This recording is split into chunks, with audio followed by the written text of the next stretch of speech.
டிகிரிங்கிறது நாங்கள் எதுவுமே முடிக்கல. +2 முடிச்சோன்னு அங்கே போனது தான். நான் என்னோடய லாஸ்ட்டாக எக்ஸாம் எழுத போகும்போது என்னோடய மார்க் 85 இருந்துச்சு. இந்த தடவை எனக்கு அதே மார்க் நான் எடுத்து தான் சிஆர்பிஎஃப் கிளியர் பண்ணியிருக்கேன். இந்த போஸ்டிங் எனக்கு கிடைக்க மிக காரணம் என்னுடைய அண்ணன் ரஞ்சித் பிரபு. என் பேர் சரவணன். எங்கள் ஊர் வந்து ராயப்பாபுரம். நான் ஒரு சின்ன கிராமத்துலேருந்து தான் வந்திருக்கேன்.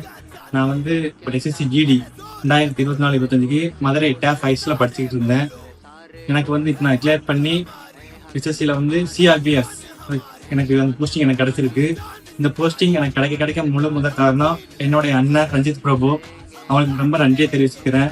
இந்த எக்ஸாமுக்கு எனக்கு மெட்டீரியல்னு பார்த்தீங்கன்னா எல்லாமே ரஞ்சித்தன் எடுத்து கொடுத்தது மட்டும்தான். அவங்க கூட எடுத்து படித்ததுனால இந்த எக்ஸாம் நல்லா கிளியர் பண்ண முடிஞ்சிச்சு. பட் ரொம்பலாம் ஒன்றும் இல்லை. ரீசனிங், மேக்ஸு, ஜிகே, இங்கிலீஷ் இந்த 4 சப்ஜெக்ட் தான் எனக்கு மெயினாக. ஃபஸ்ட்டு ரீசனிங் 1 மந்த் கிளாஸ் போனேன். ரீசனிங் மட்டும்தான் கிளியர் பண்ணேன். ஃபுல்லாக அதை கம்ப்ளீட் பண்ணிவிட்டு ரீசனிங்லேயே டெஸ்ட்டு, டெய்லி டெஸ்ட்டு மாறி டெஸ்ட்டு போட்டுக்கிட்டு இருக்க வேண்டியது. நாங்கள் போய் ஃபஸ்ட்டு எழுதும்போது என்னோடய மார்க் 19 மார்க் தான் நான் எடுத்திருந்தேன். அப்புறம் தான் கொஞ்சம் கொஞ்சமாக படிக்க ஆரம்பிச்சு தான் மேக்ஸ் வந்து ரொம்ப படிக்க வேண்டியதில்லை. பேசிக்காக ஓரளவுக்கு இருக்கும். மேக்ஸ் கொஞ்சம் பார்க்கணும். இங்கிலீஷ்க்கு வந்து டெய்லி டே ஷீட்டு டேப் ஐஸ்லேருந்து முக்கியமாக ரொம்ப இதாக இருந்துச்சு. டே ஷீட்டு, டெய்லி டெஸ்ட்டு வச்சுக்கிட்டே இருப்பாங்க. நம்ம அதை டெஸ்ட் எழுதி முடித்ததும் அதை ரிவிஷன் பார்க்குறது. அதுலேயே ரஞ்சித்தன் எங்களுக்கு நிறைய சொல்லிக் கொடுத்தாங்க.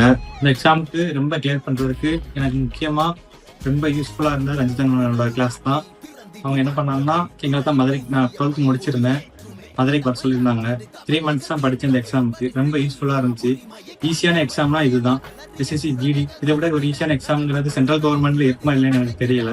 இதை படிக்க சொன்னாங்க.